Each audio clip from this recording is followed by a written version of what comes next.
Hello, welcome everybody. Thank you so much for listening today. I hope that I can share some of my knowledge with you to help make your wedding images better. I hope that you are enjoying this podcast. And if you are, you might also love my book. It's available on Amazon. I will provide a link in the show notes or the YouTube description, wherever you are tuning in at. So, if you are listening in real time, we are a week out from the Antonian Awards. Those will be happening on January 25th at the Whitty Museum here in San Antonio. And they are hosted by my local chapter of ILEA, or International Live Events Association. And I submitted for 3 different categories. I submitted for Best Micro Event. I submitted Sam and Colby's elopement from January of 2020, I believe, from their Chapel Dulcinea elopement. It was just the 2 of them.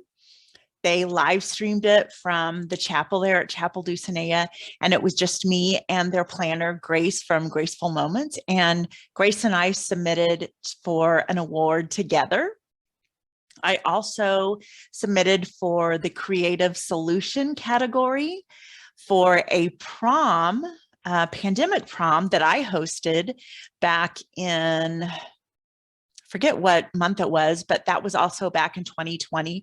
And I submitted to this category with 9 other vendors: Strawberry Pines, Whitney's Weddings and Decor, Party Rentals, etc., Gaines Entertainment, Photo Me SA, ILEA Papery, Asukar, Leslie's Llamas, Aria Productions, and myself.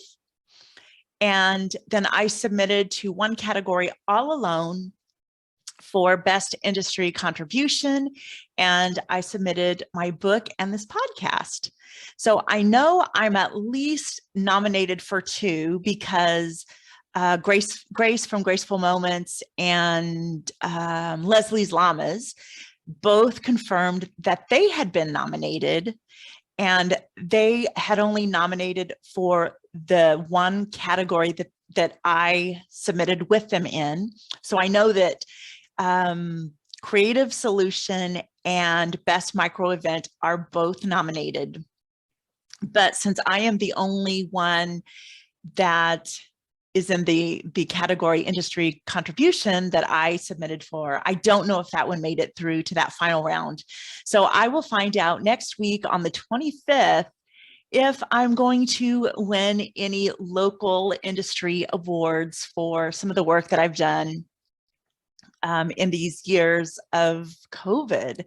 I'm hoping that I come home with at least one trophy to showcase some of the work that I've done over the last years. But if I don't, that's okay, because I'm sure that there are lots of other vendors here in my local industry that are deserving of the award. So we will see who all gets to bring home trophies.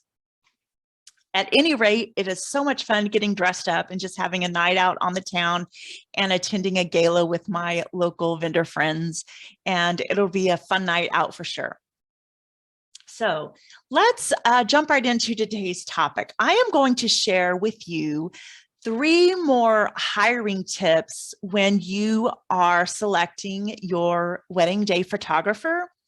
And some of these can even be used for other vendors as well. But some of them are wedding photographer specific. So the first one, well, actually, let me back up a little bit. Some of these are not obvious markers when you are searching out for your vendors.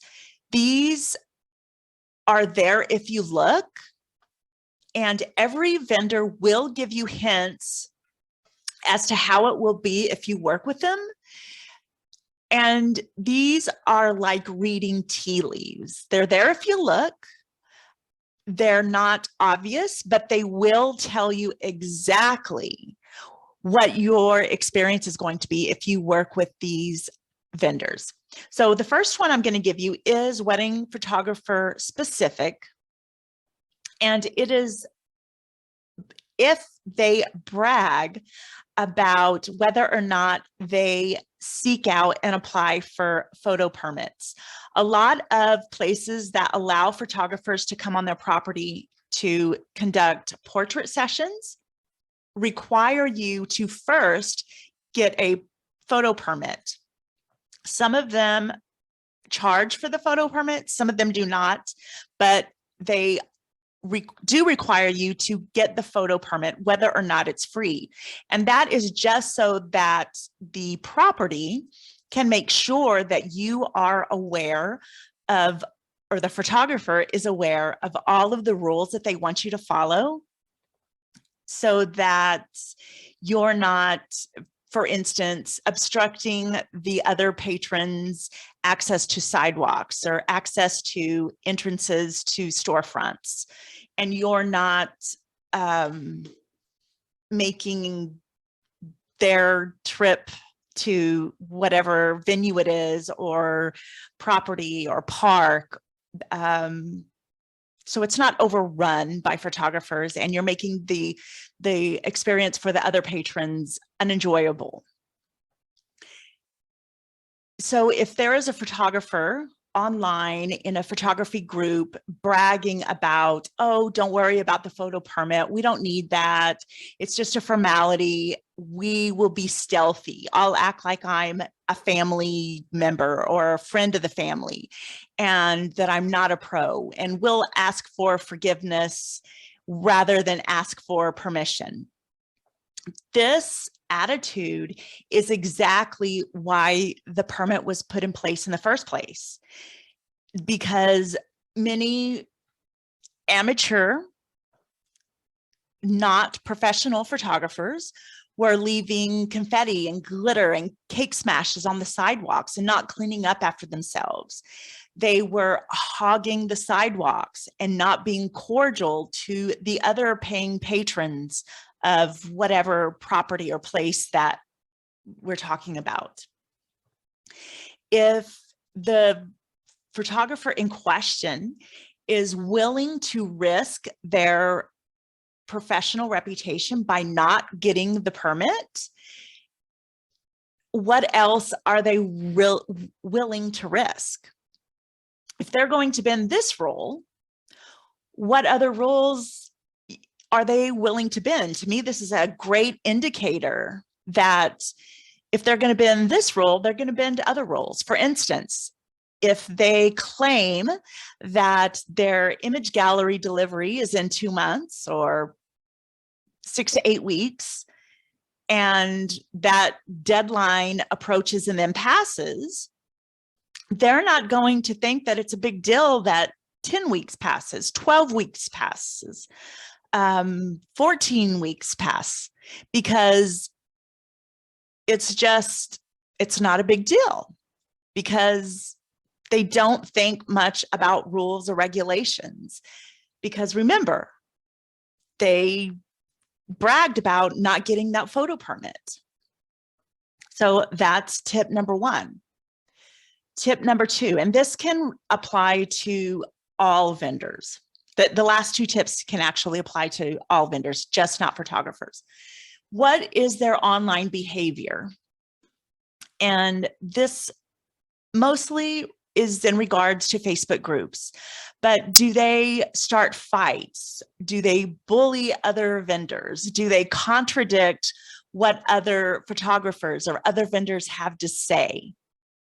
Do they have an ego? Does that ego come across in their answers to questions or answers to other vendors? Do they always have to be right? And if that is the question, I mean, if that is the answer, then they will also probably always have to be right with their customers as well. You can find this not only in Facebook groups, but probably in their response to their negative online reviews. So always check their online behavior. If there's someone you have an eye on, if you're watching them, or not watching them, but if it's someone that you are contemplating hiring, just do a little bit of due diligence. Maybe not a little bit, maybe a whole lot of due diligence prior to hiring them. And watching their online behavior is one of the things that you should do. And number 3, this is more online behavior that you should watch for. Do they hijack people's threads? So what I mean by that is when someone asks about a floral recommendation, do they respond with their photography business? Number 1, this is not being helpful. This is being very pushy. And this is probably not following the group's rules. Every Facebook group, or most Facebook groups, have a list of rules. And more often than not, this is one of the rules. If someone asks about a particular subject, you are supposed to respond in a helpful way and not automatically respond with your services unless they ask about those exact services. It's just creating more muck for the original poster to sort through. And again, it's not being helpful. All right, so today's episode was short and sweet. We are just barely 12 minutes into this, and probably by the time I edit it, it will be 10 minutes for the podcast, not so much for the YouTube channel. But in closing, just fully vet your photographer, fully vet all of your wedding day vendors. It's not that hard, really. There are all sorts of signs and clues to look for, and these are some of the more obscure signs that you can look for. I have all sorts of blog posts and other podcast episodes that you can listen to for some of the more obvious signs that you can look for. I'll post a link to those as well. But someone is going to let you know right off the bat what kind of experience you're going to have with them. All you have to do is look for the signs. All right, guys, if you learned something today, just share a screenshot on Instagram and tag either Complete Wedding Ed or Atta Girl Photo. Or if you don't want to do that, just verbally tell someone who is engaged, hey, there is this great podcast you should listen to, or there is this YouTube channel that you should listen to. I would appreciate if you just share like that. You can visit both of my websites, CompleteWeddingEd.com or attagirlphoto.com for more information. Again, all those links will be in the show notes. I don't know what a shoe note is, but if there is ever a topic you want me to cover or a specific question that you want me to answer, all you have to do is shoot me an email at Tammy, Tammy, at attagirlphoto.com. Thank you so much for listening today. I hope that you have a stupendous day. I hope you have a stupendous week. I will catch you next time. Adios.